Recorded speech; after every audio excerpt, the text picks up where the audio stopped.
आज यहाँ हाम्रो फेरि यो लोगाई चोका आज सबैले 1 लिटर 2 लिटर 3 लिटर जसले जति सकिन्छ दुध ल्याएर यहाँ चाहिँ कराईमा खनाउने अनि त्यसपछि कुराउनी घोट्ने खाने। अब आज लोगाई चोकमा ऊ हुमा दिदीले फेरि यहाँ ऊ आफ्नो तर्फबाट कसको बढी बाक्लो रहेछ हौ आजको दुध।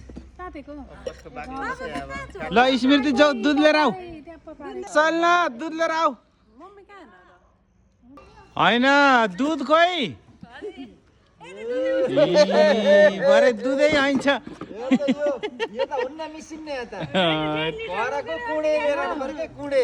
होइन होइन ठिक छ बनाउनुहोस् ल। भयो के ऊ त्यहाँबाट आयो ती ल ल यो बन्जाडे फ्यान्सीको है ल व्यापार होइन यो अब मिलिजुली त्यस्तो हुन्न नि। हामीले बोलेपछि बोलियो फेरि चाहे यो खोत्तर खोला लास्टमा होइन केही हुन्न सबै फ्रिजका दुध हुन् केही हुन्न।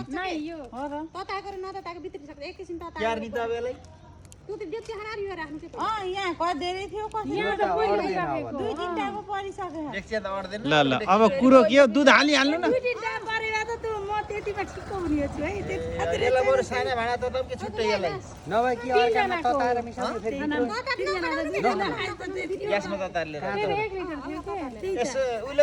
के खोयो शान्ता आन्टीको दुध खोइ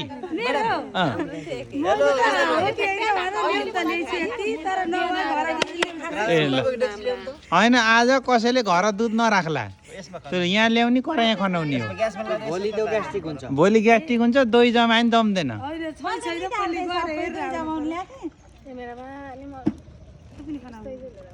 दुध हैन्छ डेरीमा ल ल खनाइदिनुहोस्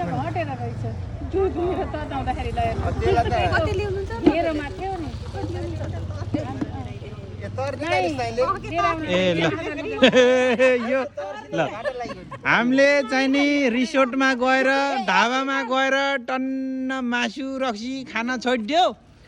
अब हामीले चाहिँ यो चोका कराई बसाल्ने कुराउनी घोट्ने खाने। ल खनाउनुहोस् के म्याडम ए बिग्रे त अनि पनिर बनाउँला।